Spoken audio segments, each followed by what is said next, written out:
Hey friends, welcome to school ways. आज इस video में हम बात करेंगे ईडियम्स के बारे में। अगर ईडियम्स की बात करें तो हिंदी में जैसे मुहावरे या कहावतें हैं, वैसे ही इंग्लिश में ईडियम्स हैं।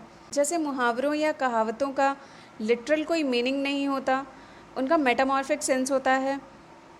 वैसे ही ईडियम्स का भी मेटामॉर्फिक सेंस होता है, बट लिटरली अगर देखा जाए उन्हें ट्रांसलेट किया जाए तो उनका एग्जैक्ट कोई मीनिंग नहीं निकलता।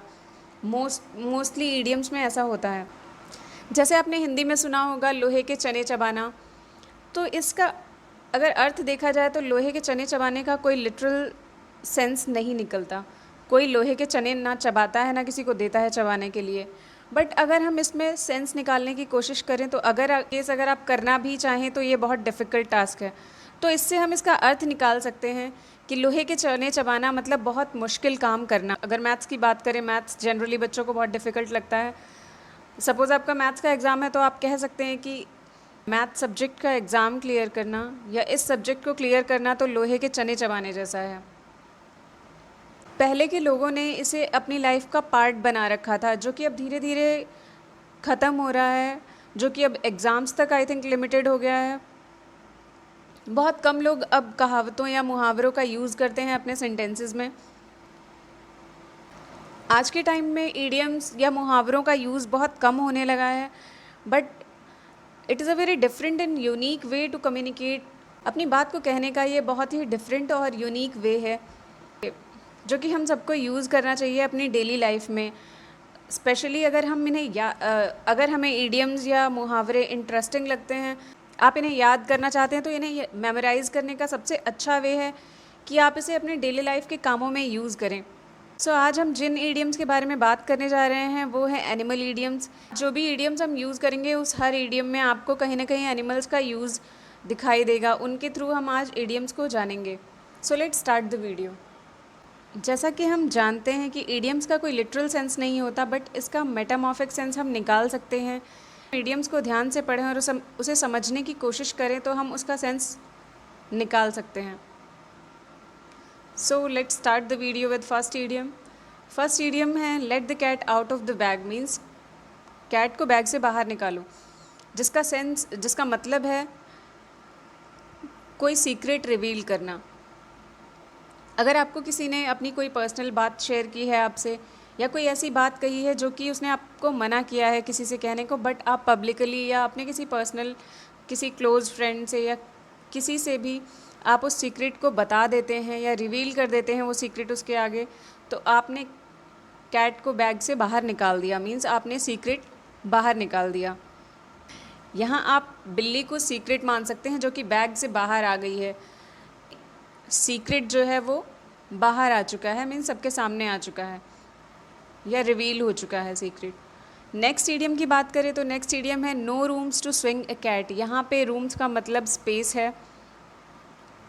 नो रूम्स मीन्स स्पेस ना होना। To swing a cat means बिल्ली को टांगने के लिए, बिल्ली को टांगने की भी जगह ना होना। इसका मतलब है नॉट बिग इनफ। मतलब जितनी बड़ी जगह की आपको रिक्वायरमेंट है उतनी बड़ी जगह ना होना।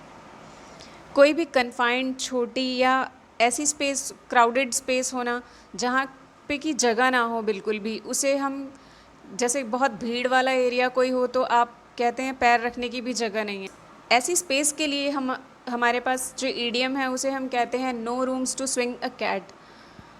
थर्ड ईडियम की बात करें तो थर्ड ईडियम है the cat is out of the bag. Means secret reveal हो चुका है। नेक्स्ट है rain cats and dogs. Means कुत्ते या बिल्लियों की बारिश होना।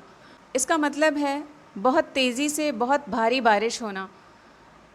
नेक्स्ट ईडियम की बात करें तो नेक्स्ट ईडियम है फैट कैट। फैट कैट का मतलब है मोटी बिल्ली। और इसका मतलब है कोई हाईली प्लेस्ड या वेल पेड एग्जीक्यूटिव या कोई भी इंसान जिसकी सैलरी अच्छी खासी है, जो अच्छी पोजीशन पे है, उसे हम फैट कैट कहते हैं। नेक्स्ट ईडियम है टू बेल द कैट। मतलब बिल्ली के गले में घंटी बांधना। बिल्ली के गले में घंटी बांधना obviously it is a dangerous task. बिल्ली के गले में घंटी बांधना is not an easy task. तो किसी भी डेंजरस टास्क को परफॉर्म करने को हम कहते हैं टू बेल द कैट। कोई भी ऐसा काम जो खतरों से भरा हो, ऐसे काम को करने को हम कहते हैं to bell the cat.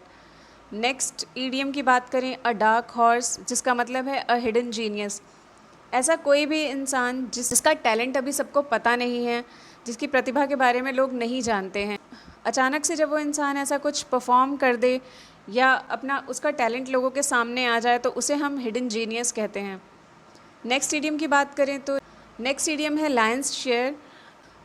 Lions share means a major part, means बड़ा हिस्सा। जो लार्जेस्ट पार्ट होगा किसी भी चीज़ का, लार्जेस्ट पार्ट, उसे हम कहेंगे लायंस शेयर। वो डोनेशन का भी हो सकता है, काम का भी हो सकता है, या किसी भी चीज़ का जो बड़ा हिस्सा होगा उसे हम लायंस शेयर कहेंगे। नेक्स्ट ईडियम है एट स्नेल स्पेस। पेस का मतलब होता है स्पीड। एट स्नेल स्पेस का मतलब है वेरी स्लो। आपने स्नेल्स को देखा होगा, स्नेल्स बहुत धीरे धीरे चलते हैं, इसी वजह से इसका मतलब है वेरी स्लो। नेक्स्ट ईडियम है अ सिटिंग डक, मीन्स बैठी हुई बतख, जिसका मतलब है कि बहुत इजी टारगेट। और अगर बतख बैठी हुई है तो उसे पकड़ना ज़्यादा आसान होगा बजाय तब कि वो दौड़ रही हो। इस वजह से बैठी हुई बतख means an easy target. So these are are idioms. जिन ईडियम्स पे हमने बात की वो एनिमल्स पे बेस्ड थे। इन सब में आपने कहीं ना कहीं एनिमल्स के नाम देखे होंगे। So this is the end of the video. Thanks for listening. Keep learning and keep growing.